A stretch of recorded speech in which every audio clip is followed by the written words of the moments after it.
지금부터 같이 주택이동, 신탁방식, 재개발 정비사업, 크린, 추진준비위원회 신탁방식 및 조합방식, 사업비교 설명회 및 발의자 결의대회를 시작하겠습니다.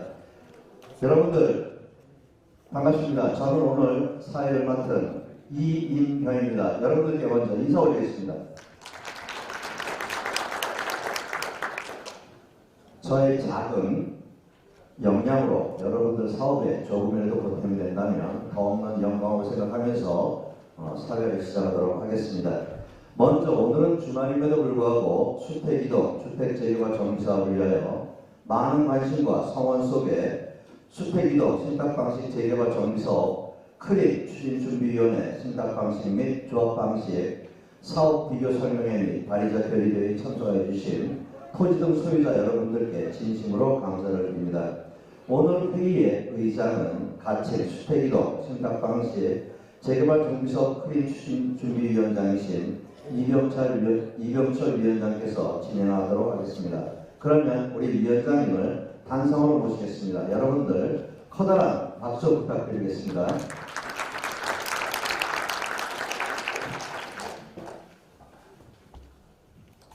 예, 감사합니다. 이렇게 여러분들을 모시고 이러한 귀한 선면의 자리를 갖게 됐으니까 여러분들 어려운 자리 하셨으면 이제 끝날 때까지 잘 들으시고 함께 해주시기를 부탁을 드리면서 우리 의장님께서 대회 선언해 주시겠습니다. 지금부터 주택이동 재개발 사업 신탁방식과 조합방식 비교 설명님이 발대 진급을 시작합니다. 대회를 선언합니다. 저거 없네. 안 갖고 왔어.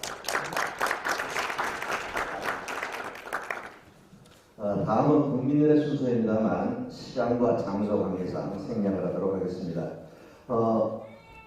오늘 사업 설명회를 끝내주시기 위하여 이 자리에 참석해 주신 우리 네 외빈들을 소개하는 시간을 갖도록 하겠습니다.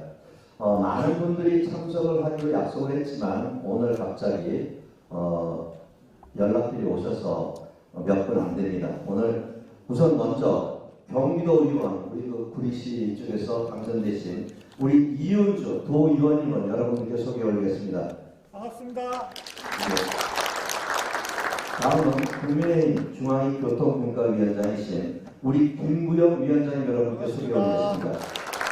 네, 감사합니다. 우리 의장님께서는 어렵더라도 이 자리를 지켜주셔야 됩니다.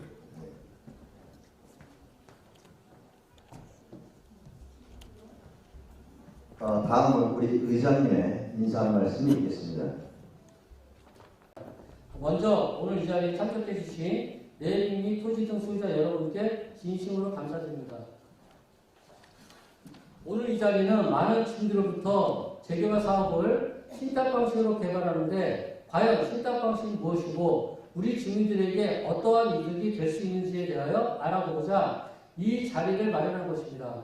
오늘 신탁방식과 조합방식의 사업을 비교하여 여러분들의 궁금증을 해소하고 어떤 방식으로 사업을 추진하는 것이 우리 주민들에게 이득이 되고 분담금을 줄 수 있는지 정보를 공유하고자 이 자리를 마련했습니다. 수많은 조합방식 사업장에서 끊임없이 발생하는 부정배과와 조합 비리로 인하여 현 윤석열 정부의 국토부 장관인 원희룡 장관이 조합방식에 대안으로 신탁방식 활성화방을 2022년 8월 16일 발표했습니다. 2022년 8월 16일 원희룡 장관이 발표한 신탁방식의 주된 내용은 재개발 사업의 활성화 방향으로 재개발 사업 초기부터 투명한 자금 투입과 신속한 빠른 사업 진행을 위하여 모든 용역업체 선정은 공개입찰을 통한 사업비 절감 및 조합원의 이득의 극대화가 주된 내용입니다. 토지 등 소유자 여러분, 신탁 방식과 조합 방식의 장단점을 알아야 내 재산을 지킬 수가 있습니다. 바쁘신 간에 발족해 주신 내빈과 토지 등 소유자 여러분께 감사드리며 부디 오늘 설명회를 통하여 여러분의 재산 증식과 쾌적한 보금자리 마련하는 데 도움이 되었으면 감사하겠습니다. 네, 고맙습니다. 다음은 우리 구리시 권봉수 의장님의 축사를 듣겠는데 직접 자리에 못 나오셨기 때문에 영상으로 축사를 보내주셨습니다. 그래서 영상 시민과 함께하는 구리시의회 의장 권봉수입니다. 세상의 만물이 깨어나고 희망과 열정을 깨워주는 봄이 우리 옆에 성큼 다가왔습니다. 봄은 우리에게 새로운 시작을 알립니다.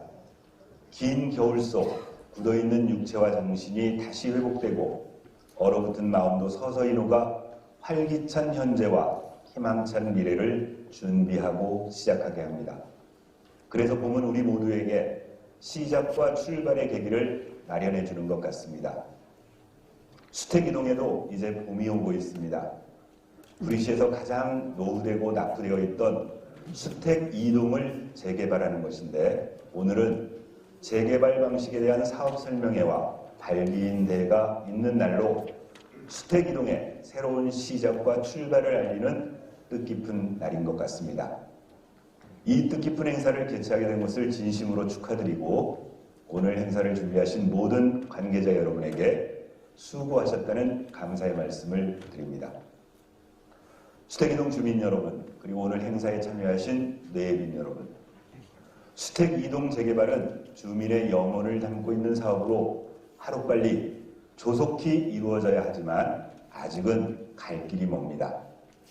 재개발 정비구역 편입에 대한 문제, 재개발 방식에 대한 문제 등이 산적해 있는데 이 모든 문제들이 수택이동이 더욱 발전하고 주민들이 보다 더 쾌적하고 안락하게 살기 위한 곳으로 거듭날 수 있는 좋은 결과로 이어지기를 바랍니다. 구리시의회에서도 수택이동 재개발 사업에 늘 관심을 가지고 지켜보고 있으며 재개발 사업이 조속히 진행되고 완결될 수 있도록 제도적, 재정적, 행정적 지원을 아끼지 않겠습니다. 끝으로 수택이동 재개발을 위한 오늘 이 자리는 한 해의 농사를 위해 농부가 좋은 종자씨를 선별하는 작업과 비슷한 자리인 듯합니다. 좋은 씨앗을 골라 수택이동 재개발이 주민들이 만족하고 살기 좋은 곳으로 재탄생하는 풍성한 결실을 얻게 되기를 바랍니다. 고맙습니다. 계시진 않지만 그래도 우리 구리시, 특히 수택 이동을 위해서 노력하고 계시는 우리 권봉수 의장님을 위해서 박수 한번 부탁드리겠습니다. 네, 반갑습니다. 네, 꽃을 든 남자 이은주라고 합니다. 저 경기도의원이고요. 여러분들 만나 뵙게 돼서 진심으로 감사드립니다. 저는 구리에서 초중고를 나오고 지금 개발하고 있는 수택 2동, 이동이잖아요. 이동을 거쳐서 초등학교를 다녔던 어렸을 때 기억이 새록새록합니다. 그런데 그 당시만 해도 수택 2동이 굉장히 왕성하게 이렇게 상권도 활성화됐고 집들도 아주 신축 건물로 굉장히 좋았는데 30년, 40년 가까이 오래된 이제 동네이다 보니까 많이 낙후돼서 주민들께서 재개발을 원하시고 또 깨끗한 환경에서 또 새로운 인구 유입을 하게 되면 구리시가 좀 더 젊어지는 그런 효과가 있을 거라고 저는 생각합니다. 그래서 오늘 추진 준비위원장이신 이병철 우리 준비위원장님께서 신탁 방식과 또 조합 방식을 사업 설명회를 하신다고 해서 이렇게 찾아왔습니다. 저희는 이제 제 지역구는 수택 1, 2, 3동과 교문 2동에 속해 있습니다. 그래서 저희 지역구이기 때문에 또 관심도 많이 있고 저희 누님들도 이쪽 수택 2동 쪽에 거주하셨다가 얼마 전에 이사를 가셨는데 관심이 많이 있고 구리시에서 지원을 해줘야 될 부분도 있지만 조합 방식이든 신탁 방식이든 경기도에서 또 지원해드려야 될 부분들이 있을 겁니다. 그래서 그런 부분에 있어서는 저도 진행 상황에 따라서 그 시기에 따라서 경기도에서 도와드릴 수 있는 일이 있다면 발버둥 나서겠습니다. 아무튼 오늘 이런 자리가 주민들에게 많은 정보를 습득하시고 또 좋은 결정을 내셔서 그 결정에 따라서 재산권을 보호하실 수 있는 그런 계기가 됐으면 좋겠습니다. 아무튼 오늘 뜻깊은 자리 함께해 주셔서 고맙습니다. 감사합니다. 이제 격려사와 축사를 이렇게 들었는데 이제는 우리와 같은 이 토지등 소유자로서 이 재개발을 보는 우리 토지등 소유자 중에 한 분이신 우리 서근원 씨의 이 격려하고 이 또 성원하는 그런 의미에서 경계의 말을 듣도록 하겠습니다. 우리 서근원 씨는 앞으로 좀 나와주시기 바랍니다. 서근원 씨는 저희와 똑같은 토지등 소유자로서 이 일을 해보신 분이세요. 그래서 그분한테 우리 이쪽에 오셔서 어드바이스를 해주시기 때문에 한번 격려의 말씀을 부탁드리겠습니다. 잘 듣고 한번 우리가 어떻게 대처를 해야 되는지 또 어떠한 격려의 말씀을 해주시는지 잘 좀 들어봐 주시기 바랍니다. 반갑습니다. 수태이동 주민 여러분.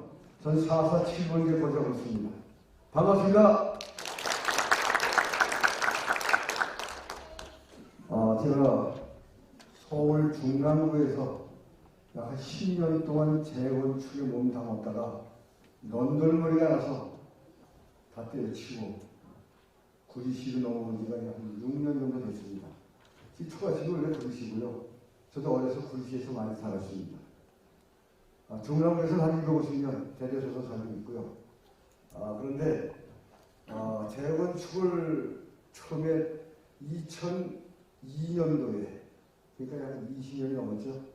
2002년도에 뜻이 있는 사람끼리 모여서 우리가 이제 너무 집이 낡았으니까 재건축을 한번 해봅시다 하고 뜻을 모은 사람끼리 첫 회의를 가진 데가 2002년 5월이었습니다.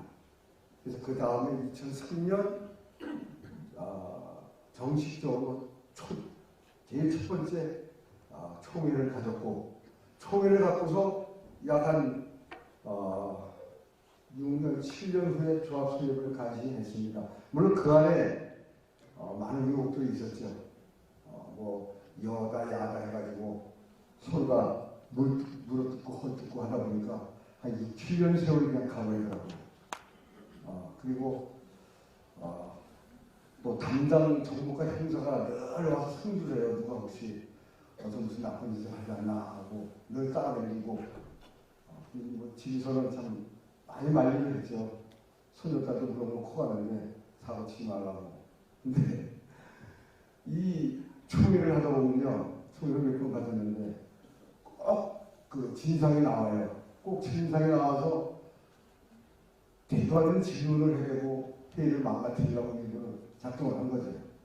그래갖고 저녁에 또 그 사람 불러다 앉혀놓고 또 설득도 하고 이래서 그 기간이 무려 한 7년 정도 지난 다음에 간시 조합 설립을 하고 조합 설립한 다음에 당연히 조합장이 있어야 되겠죠.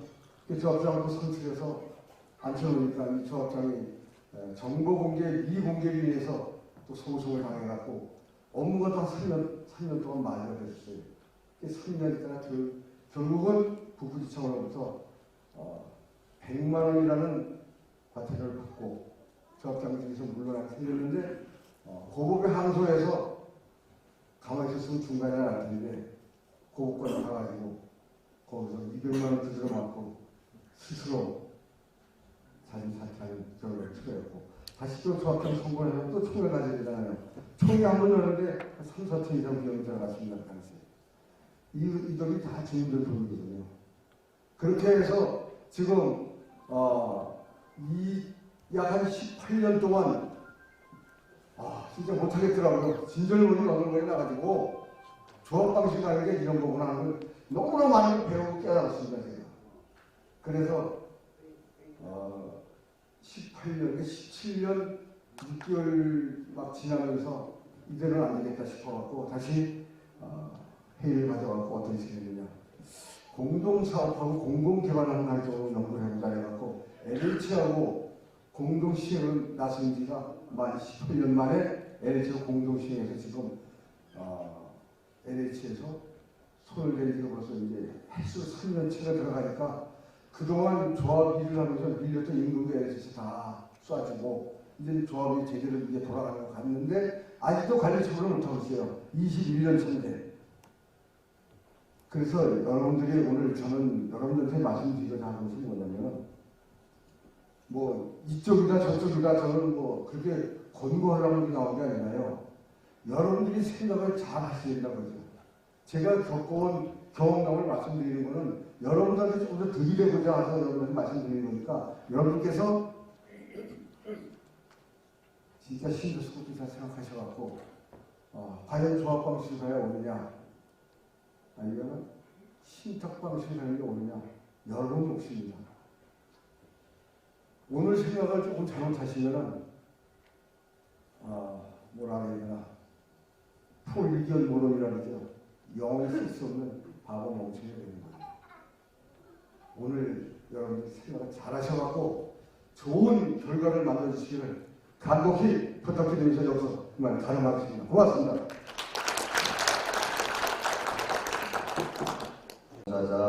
또 그다음에 같은 주민으로서 이제 전화를 이렇게 하시면서 오시겠다는 분이 상당히 너무 많아가지고 이제 중간에 가족들 데리고 와도 돼요. 뭐 아니 이렇게 혼자만 오십시오. 너무나 많이 올 것을 대비해서 얘기를 했는데 지금 보니까 한 7, 80명 정도 지금 오셨는데 이제 더 많은 분들이 이제 시간이 되면 이제 들어오시겠지만 더 이상은 요 인원수 갖고 일단 먼저 여러분들 신탁 방식으로 가든 조합 방식으로 가든 그것이 중요한 것이 아니라 여러분한테 어떠한 것으로 가야 여러분 이익이 되느냐 하는 그런 문제입니다.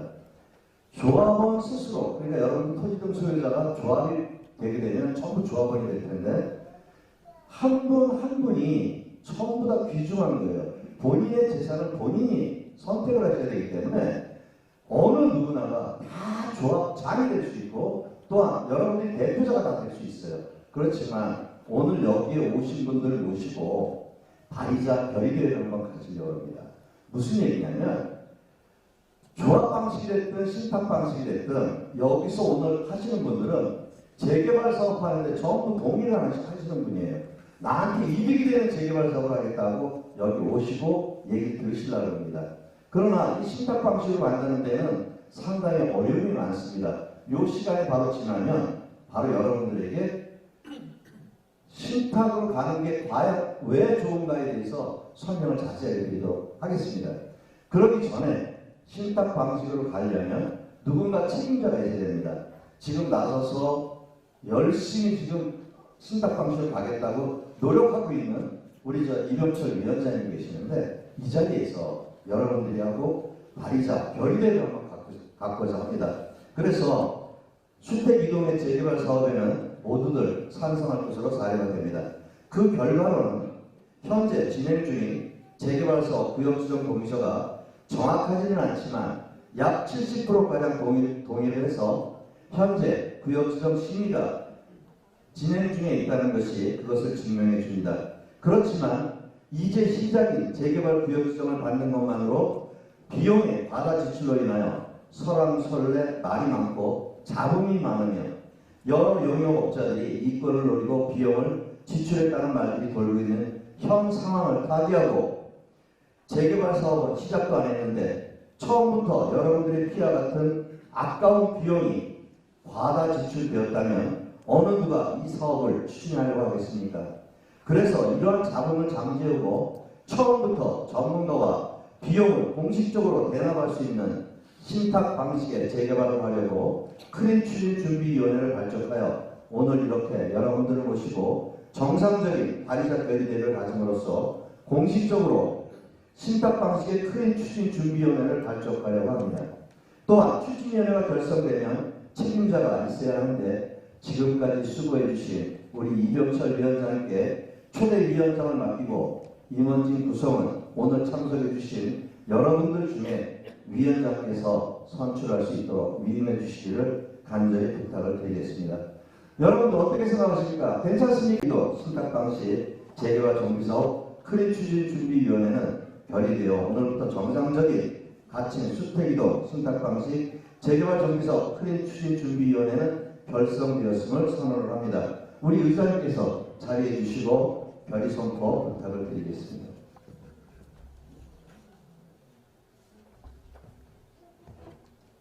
이 자리에 모이신 토지등 소유자 여러분들의 발의자 계획을 통한 결의를 인하여 2024년 3월 18일 가칭 주택이동 신탁방식 재개발 정비사업 흑입추진위원준비위원회가 결성되었음을 선포합니다. 또한 초대 추진위원장으로는 이병철 위원장이 선출되었으며 임원진 구성은 위원장께 이임되었음을 선포합니다. 예, 고맙습니다. 어쨌든 여러분들이 이제 신탁방식으로 와서 여러분한테 이들을 하겠다고 이렇게 해주셨기 때문에 이제는 전적으로 위해서 여러분들의 사업임으로 여러분들에게 이득이 갈 수 있는 그런 방법으로 노력을 하도록 이렇게 하겠습니다.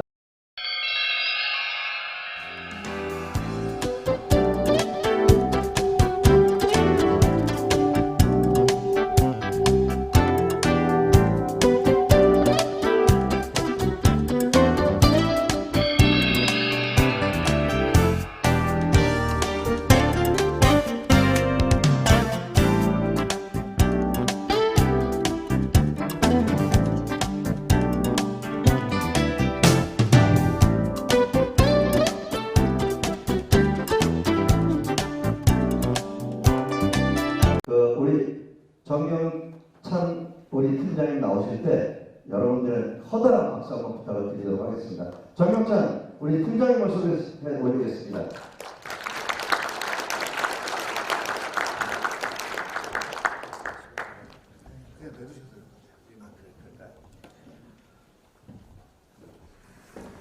네, 정경찬 팀장입니다.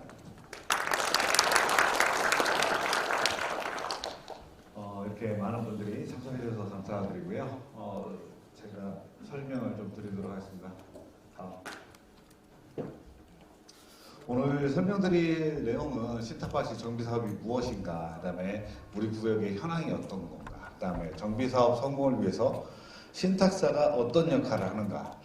최근에 전단지 이런 걸 보니까 신탁사는 어떤 용역업체인지 아시냐 이런 문구들도 있더라고요. 저희 신탁사는 용역업체가 아닙니다. 그래서 그런 부분에 대해서도 설명을 드리도록 하겠습니다. 다음.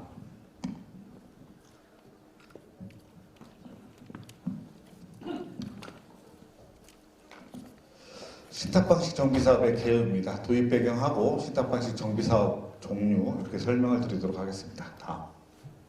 먼저 뉴스 하나 보도록 하겠습니다. 경남 창원의 한 재개발 구역 조합장이 이주 관리와 철거를 맡은 공사업체로부터 억대의 뒷돈을 받은 혐의로 구속됐습니다. 그동안 이런 조합 임원과 공사업체 간 유착을 뿌리 뽑기 위해서 관련법이 수차례 개정되기도 했었지만 재개발 사업을 둘러싼 비리는 여전히 끊이지 않고 발생하고 있는데요. 김효경 기자가 보도합니다. 조합원 680여 명, 2천여 가구 규모로 착공을 앞둔 재개발 구역입니다. 경찰은 최근 이 재개발 구역 조합장 A씨를 뇌물수수 혐의로 구속했습니다. A씨는 조합 임원으로 있던 2014년부터 최근까지 공사업체로부터 두 차례에 걸쳐 1억 9천만 원을 받은 혐의를 받고 있습니다. 지금 뇌물수수 발생이 안 썼었어요. 사중이고 아무 사실이 없으니까. 돈을 건넨 업체는 2015년 이 조합으로부터 수십억 원대 이주관리 공사를 수주했고 2017년에는 이 업체가 만든 또 다른 업체가 이 조합에 100억 원대 철거 공사를 수주했습니다. 경찰은 A씨가 공사 수주 대가로 금품을 받은 것으로 보고 있습니다. A씨는 또 2019년 조합장 선거 때 경쟁 후보에게 사퇴를 종용하며 2억 원 공여를 약속한 혐의를 받고 있습니다. A씨는 모든 혐의를 부인하고 있습니다. 현재 조합장이 구속 상태인데 불구속으로 재판을 받게끔 해달라는 단서를 걷고 있지를 않나. 아직도 여기에 아주 희한하게. 앞서 2017년에도 창원의 한 주택 재개발 사업지에서 공사 수주 대가로 5천만 원대 금품을 주고받은 철거업체와 조합 임원들이 검거된 데 이어 또 다른 사업지에선 조합비를 횡령한 조합장이 구속됐습니다. 2010년 조합과 철거업체의 직접 계약을 막도록 하는 법이 시행됐는데도 재개발 사업을 둘러싼 유착 비리가 끊이지 않고 있습니다. KBS 뉴스 김효경입니다. 이처럼 이런 뉴스들 많이들 보셨을 겁니다. 심지어는 흑석동의 모 조합 같은 경우에는 조합 사무실에 있는 금고를 열었더니 조합원도 모르는 조합원 명의의 막도장이 수백 개가 나오기도 했었습니다. 이런 문제들이 있기 때문에 신탁 방식이 도입이 되고 있는 거고요. 지금 보시는 것처럼 정비사업에서 왜 이렇게 많은 배임, 횡령, 뇌물 이런 것들이 발생할까? 이런 부분들이 참 안타깝습니다. 근데 이런 부분들은 이걸 요구하는 사람들도 있을 거고 이걸 만들어내는 사람들도 있을 겁니다. 하면 그 사람들이 원하는 건 그 사람들의 이익이겠죠. 그런 이익을 차단했을 때만 이 정비사업에서 이러한 부분들이 없어질 거라고 볼 수 있습니다. 다음. 이 정비사업에서 탈법행위는 상당히 많습니다. 막말로 그냥 뇌물수수하면서 입찰을 방해하는 것도 있고요. 횡령하는 경우도 있고요. 심지어 지금 여러분들 제일 많이 아는 게 뭐 부풀리기, 원가 부풀리기 이런 부분으로 참 많죠. 특히 이제 협력업체 선정을 함에 있어서 여러분들이 그 협력업체 선정의 내용을 깊게 들여다보지 못한다는 그런 이유에서 특정 업체를 밀어주기 위한 편파 이런 걸 하고 거기에서 리베이트를 받는 그런 것들이 많이 발생하고 있습니다. 다음. 뭐 그런 부분들이 너무 많다 보니까 그런 기사들도 많은 것 같습니다. 다음. 이 부분은 우리가 신탁 방식 정비 사업이 왜 도입되게 됐는지에 대한 어떻게 보면 완결판 같은 뉴스입니다. 뉴스 한 번만 더 듣도록 하겠습니다. 아파트는 완공됐는데 새 집에 들어갈 수가 없습니다. 이삿짐은 쌓여있고 잠은 사무실에서 잡니다.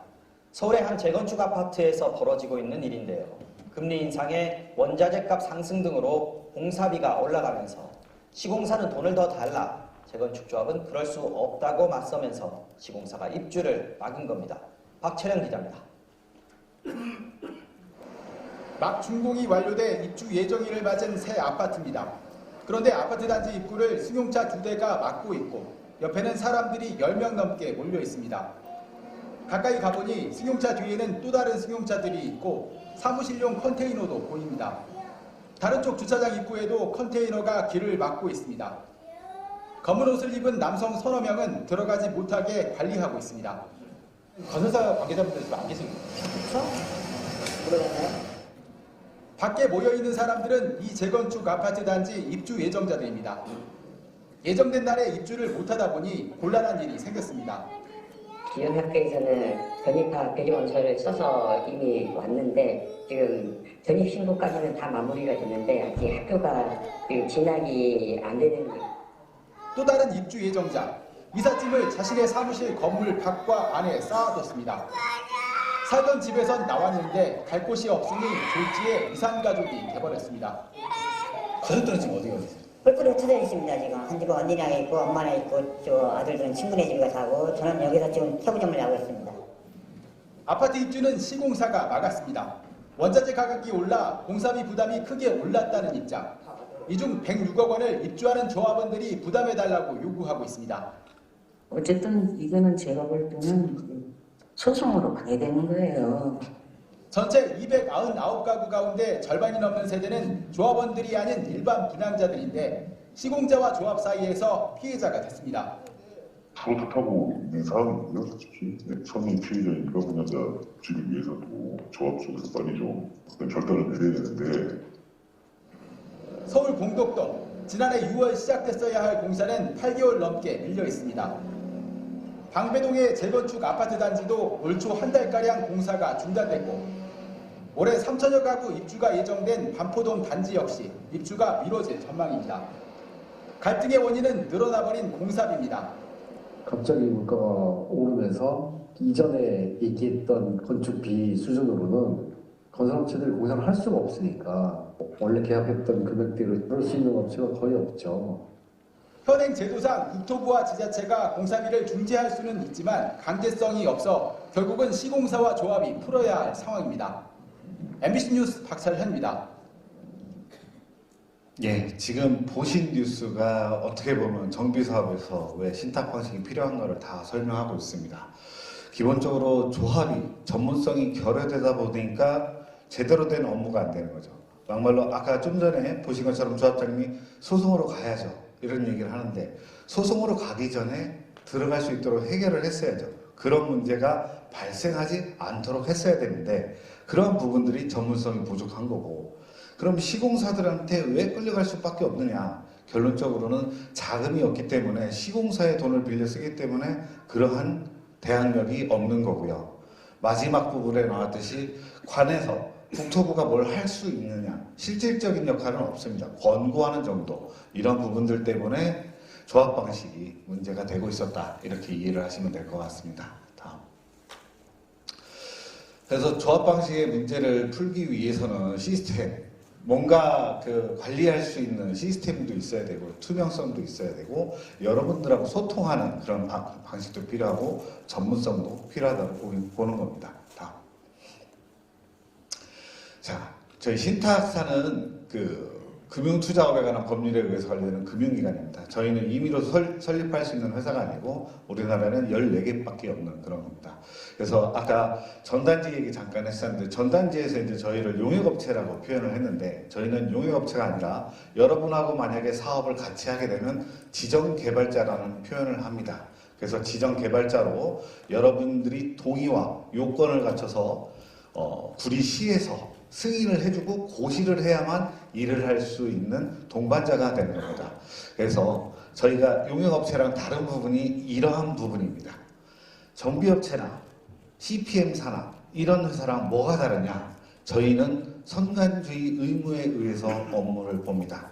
그래서 저희가 선관주의 의무를 위반하는 경우에는 원상회복 의무를 지게 되는 거죠. 그래서 저희가 고의나 과실로 업무를 제대로 보지 못해서 여러분들한테 손실을 끼치게 되는 경우에는 저희는 손실을 다 배상해야 되는 원상회복에 대한 책임이 있다는 거죠.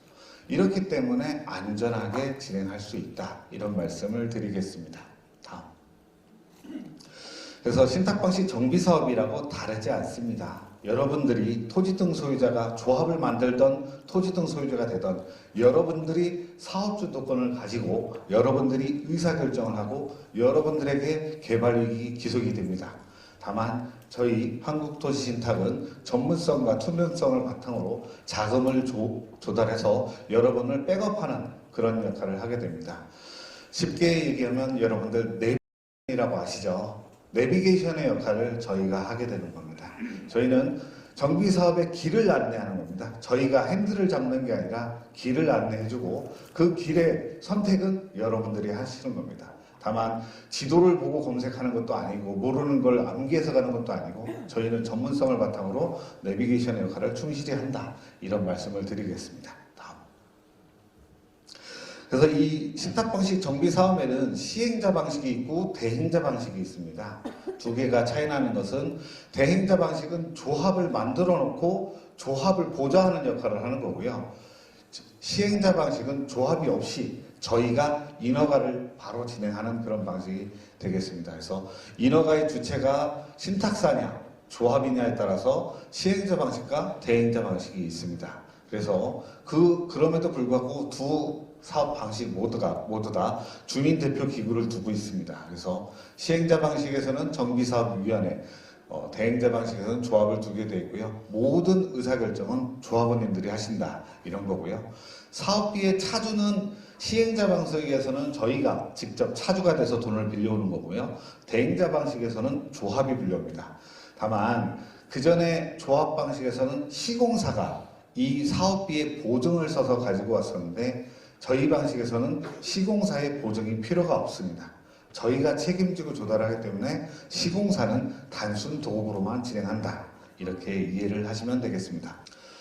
우리 구역에 대한 내용을 좀 다뤄보도록 하겠습니다. 자, 이 큰 그림이 잘 보이지는 않으실 텐데 여러분들이 주의 깊게 보셔야 될 부분이 이 노란 선들입니다. 이 노란 선들이 뭐 같습니까? 예, 도로입니다. 도로도 그냥 도로가 아니라 대로입니다. 그죠? 그러면 우리 구역이 돼 있는 데는 이러한 도로가 다 연결이 돼 있습니다. 그럼 우리 구역에 이러한 대로가 우리 단지를 뚫고 갈 이유가 있을까요? 없을까요? 없습니다. 지금 보시는 것처럼 가로, 소로 이런 형태만 있기 때문에 굳이 이러한 대로로 우리 단지가 나눠질 필요가 없습니다. 이 부분을 설명드리는 이유가 뒷부분에서 또 말씀을 드릴 텐데 지금 우리 구역은 예전에 재정비 촉진구역으로 됐다가 해제되고 진행을 하고 있어요. 근데 특정인들이 사업을 진행하고 있는데 이러한 사업 계획에 대해서 여러분들한테 의견을 물어본 적이 없습니다. 어떤 걸 원하는지, 어떤 식으로 갔으면 좋겠는지. 그러면서 일방적으로 끌려가고 있습니다. 그래서 지금 도시계획심의에 조건부 통과를 했죠. 저희는 여기 이병철 위원장님한테 많은 의견을 드렸어요. 이렇게 되면 나중이 좋지 않습니다. 고치기가 어렵습니다.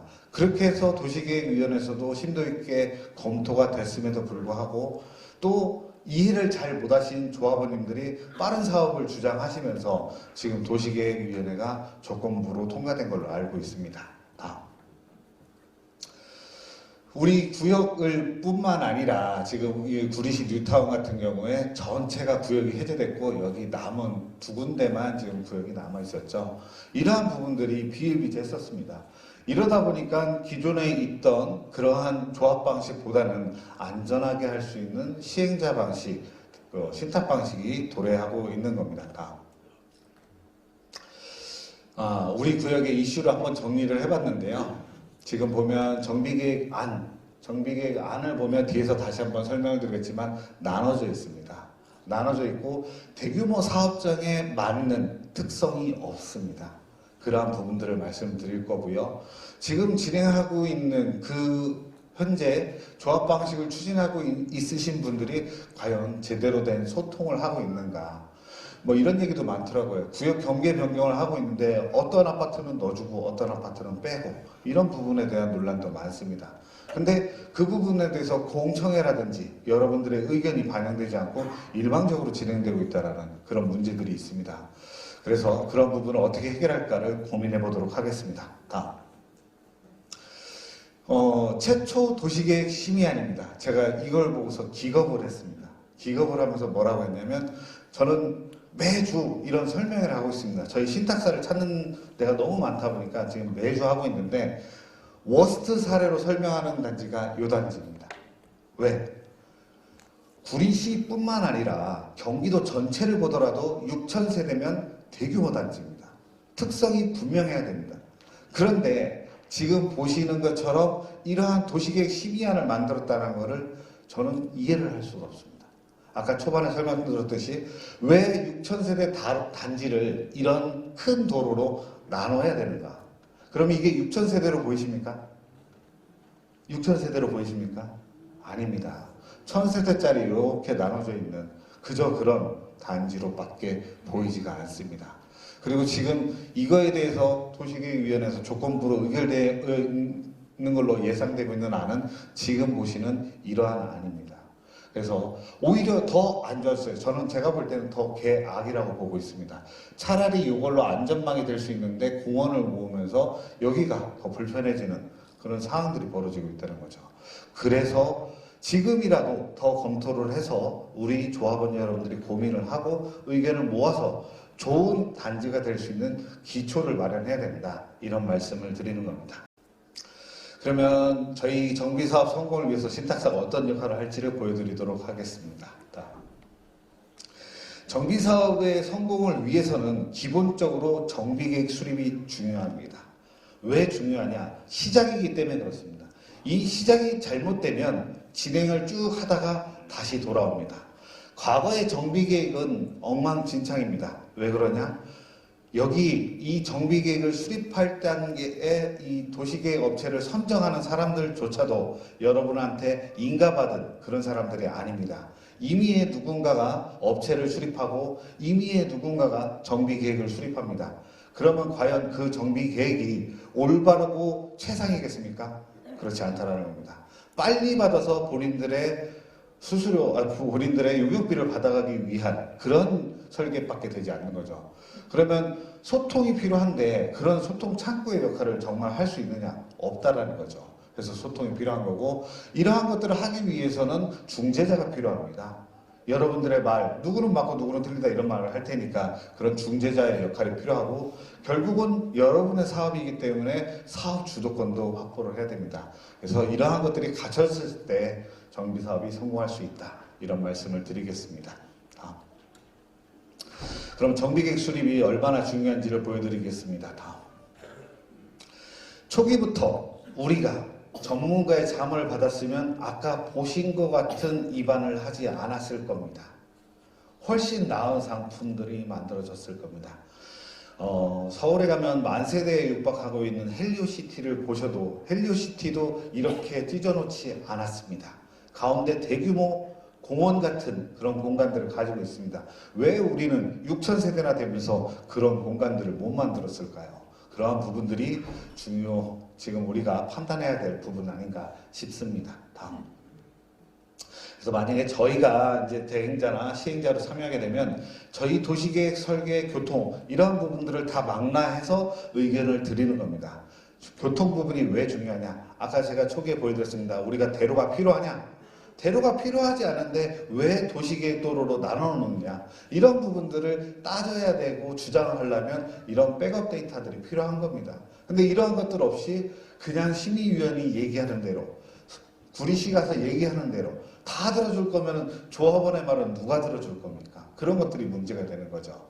그래서 저희가 MOU를 체결하고 나면 이러한 부분들, 상품성, 사업성을 끌어올리는 것은 무엇인가, 그 다음에 사업기간을 단축하기 위한 최선의 정비계획, 그리고 여러분의 니즈. 여러분의 니즈가 왜 중요하냐? 지금 여러분 여기서 대형평형 가시고자 하시는 분들 얼마나 되십니까? 한 번이라도 이 대형평형 가고자 하는 분들에 대한 수요를 물어봤습니까? 근데 여기는 단독주택들이나 이런 부분이 상당히 많습니다. 그럼에도 불구하고 대형평형은 1.5%밖에 배치가 되지 않았습니다. 이러한 부분들이 나중에 가서 고친다? 다시 돈 내고 시간 걸리고 이렇게 와야 된다는 거죠. 그런 부분들이 말씀을 드려야 될 부분 같습니다. 다음.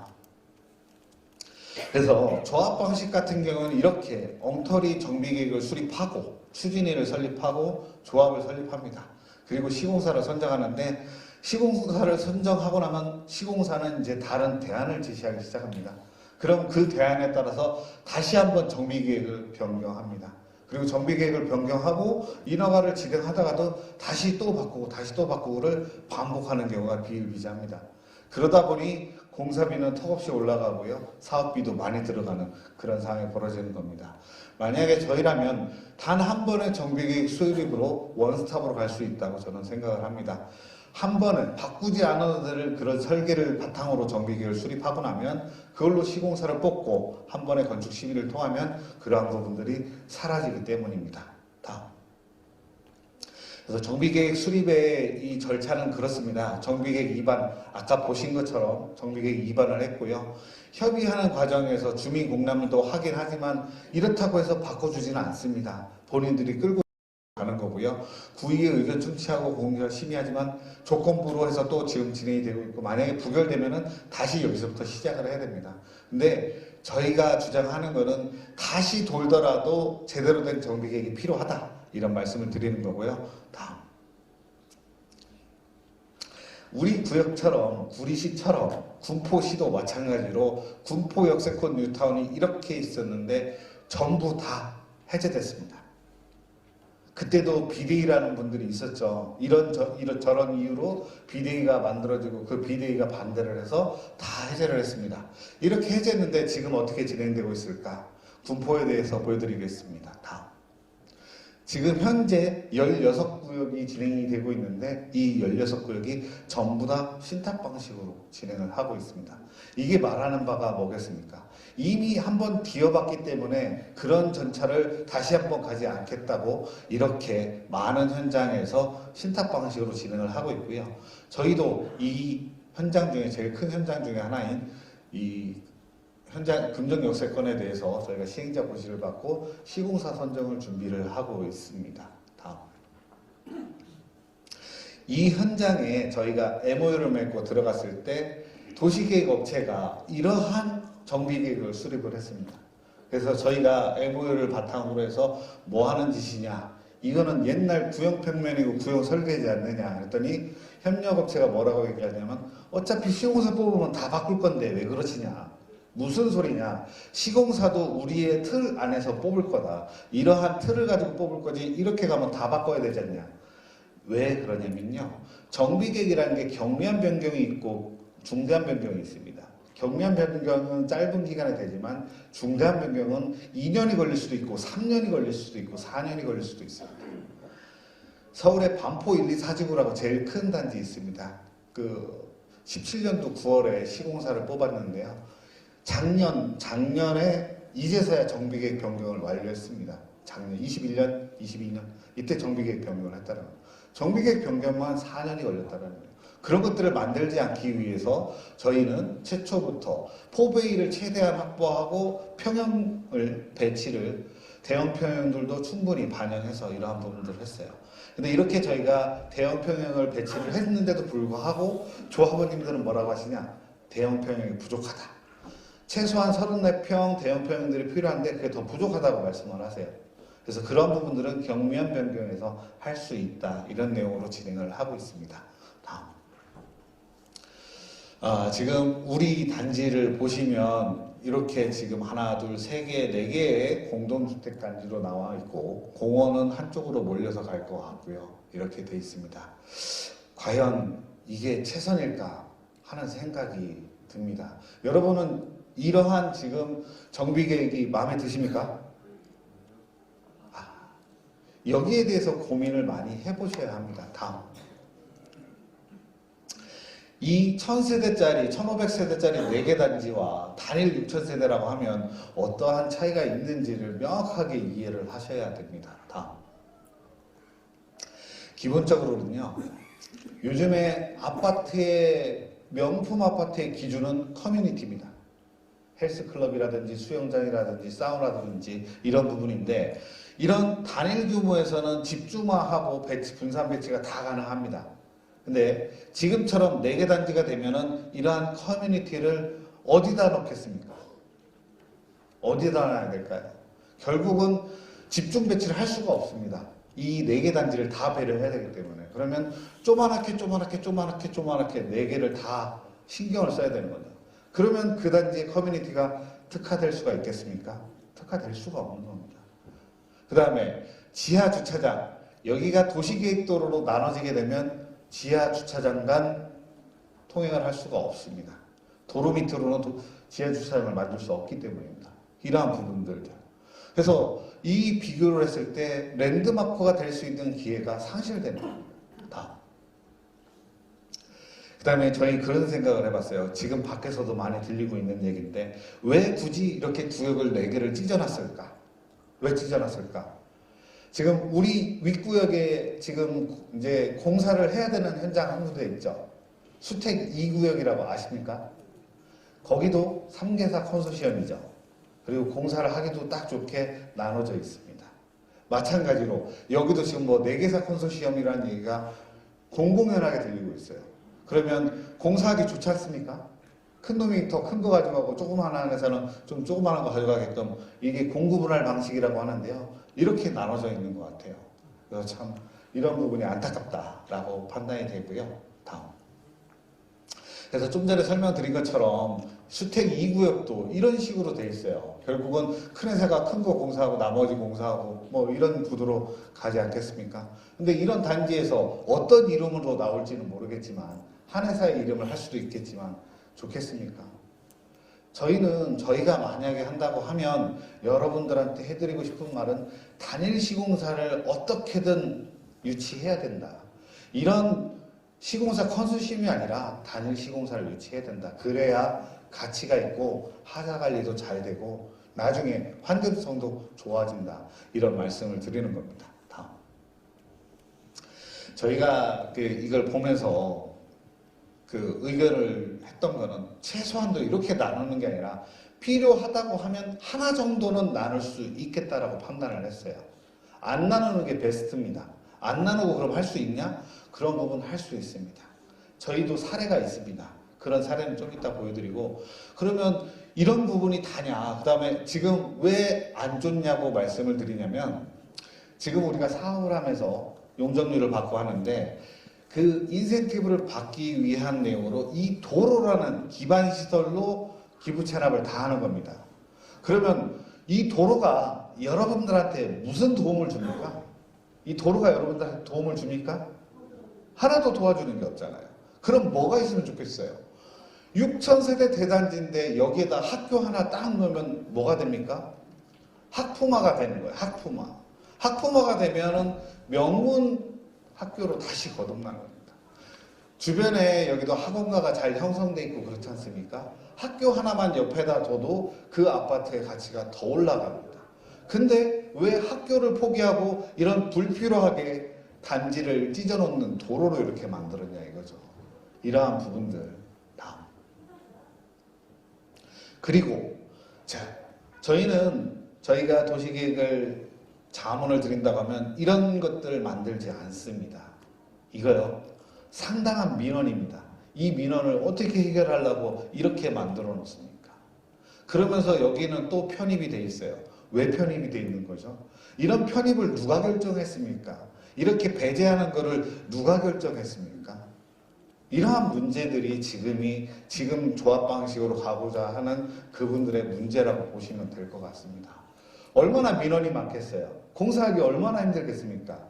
반듯한 모양이면 좋을 텐데 여기 이렇게 있으면 뭐가 문제인지 아십니까 혹시? 어떤 문제가 있을까요? 아파트 배치가 자유롭지 않습니다. 왜 아파트 배치가 자유롭지 않냐? 1조건이라는 게 있습니다. 우리가 아파트를 졌는데 여기에 1조건 침해가 발생을 합니다. 그럼 1조건 때문에 거기에 높이 질래야 높이 질 수가 없습니다.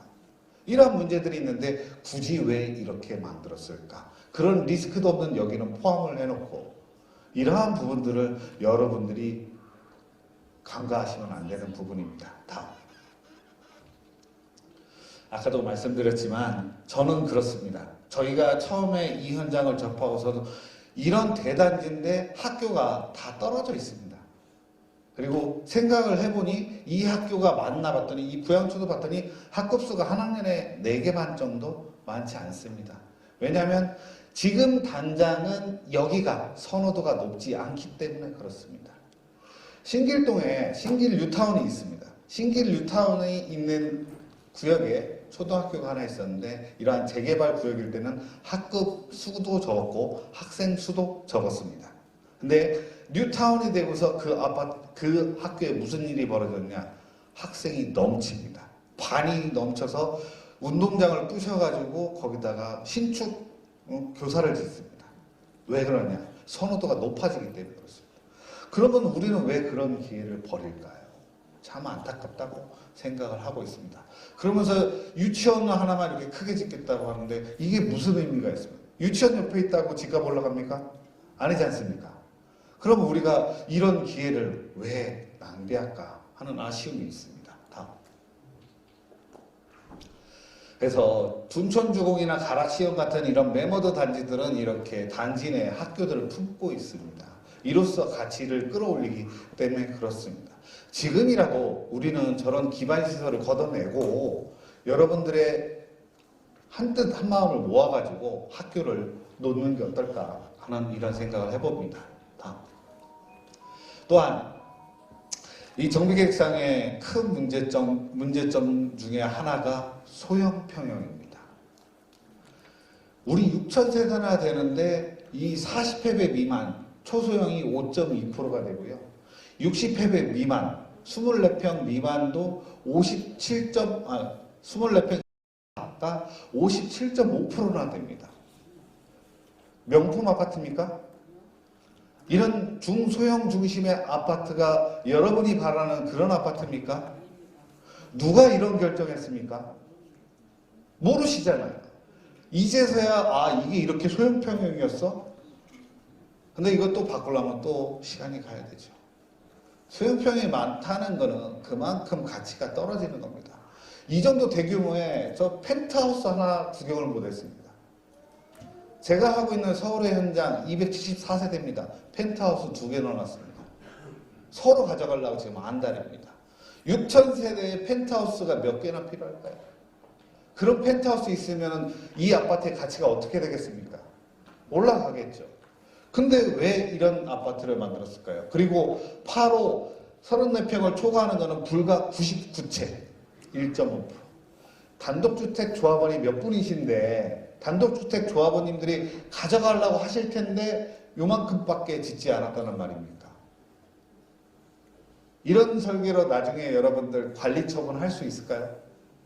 관리처분이라는 것은 여러분들이 분양 신청을 하고 일반 분양, 조합원 분양이 확정이 되고 사업비가 확정이 돼서 내가 돈을 얼마를 부담할까를 결정하는 게 관리처분입니다. 근데 관리처분 전 단계 분양 신청부터 문제가 되지 않겠습니까? 자, 여기서 99에 갈 수 있는 분들이 몇 명이나 되실지 모르겠습니다. 근데 대부분 이거 선호하지 않으시겠습니까? 재개발을 하면서 내가 큰 평수를 갈 수 있는 좋은 기회인데 굳이 여러분들을 일로 유도를 하고 있는 겁니다. 이리로. 만약에 다 좋다. 조합원님들이 제가 기억하는 거는 한 3,400명 정도 되시죠? 그럼 3,400명이 보십시오. 8호하고 해도 3,400명이 안 돼요. 결국은 조합원님들 보고 이리로 가라는 거예요. 그 다음에 이리로 가는 것도 좋습니다. 일반 분양도 요것만 일반 분양을 하는 거예요. 비싸게 팔 수 있습니까? 컨소시엄 시공사 만들어서 공사비는 올라가고 분양가는 낮아지는데 여러분들한테 무슨 득이 될까요? 근데 여기에 대해서 아무도 말씀을 안 하고 계세요. 난 이거 싫다. 나는 반대한다. 이런 말씀을 안 하고 계시다는 거예요. 다음. 저희가 생각하는 그림은 이렇습니다. 보시는 것처럼 된다가 아닙니다. 이런 그림을 그려보고자 합니다. 여러분들이 힘을 싣고 한다면 이런 그림 그릴 수 있습니다. 이 단지 안은 한 단지로 가야 됩니다. 한 단지로 가면서 중앙공원으로 크게 키워놓고 보차 혼용 통로라는 걸 두면 됩니다.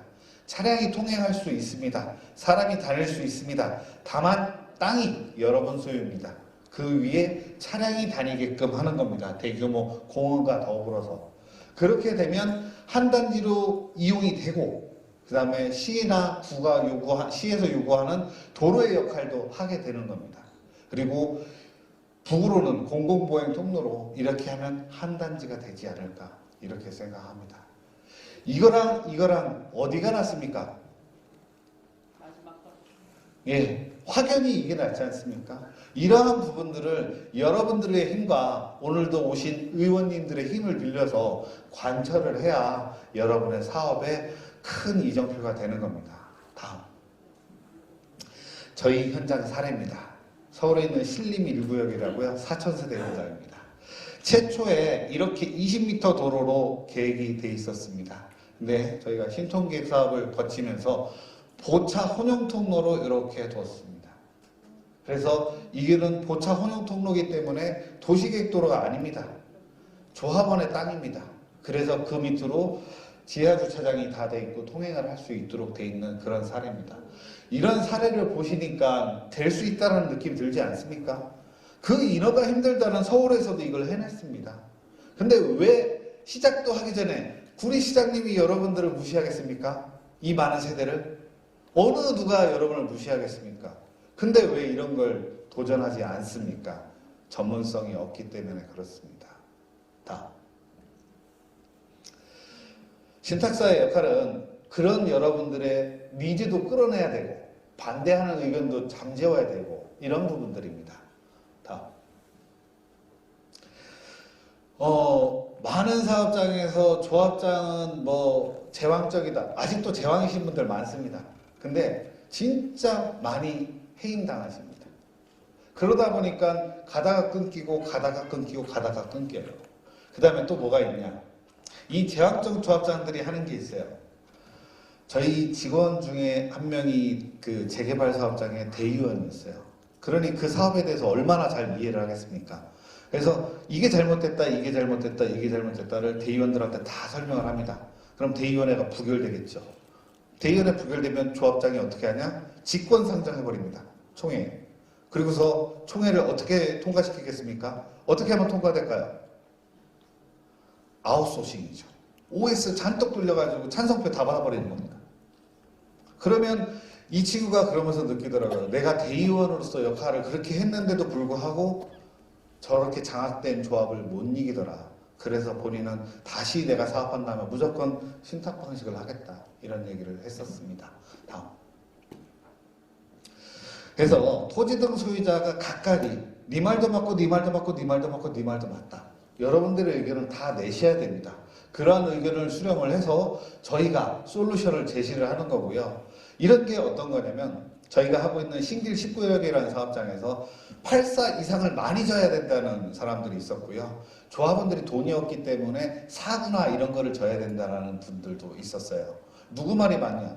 여러분들 의견이 다 맞습니다. 그래서 저희는 뭐라고 했냐면 가치를 올리기 위해서는 8사가 맞는데 8사를 너무 많이 줘도 안 된다. 그러면 일반 분양이 줄어들기 때문에 돈을 많이 내셔야 된다.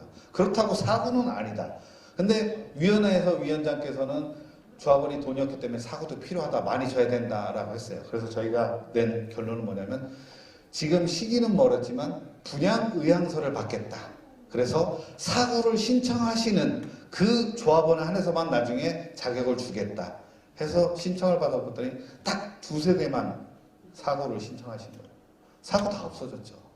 이런 게 저희가 여러분들의 의견을 다 듣고 틀렸다가 아니에요. 다른 겁니다. 의견이라는 게. 다른 의견에 대해서 저희가 답을 내드리는 이런 것들이라고 보시면 될 것 같아요.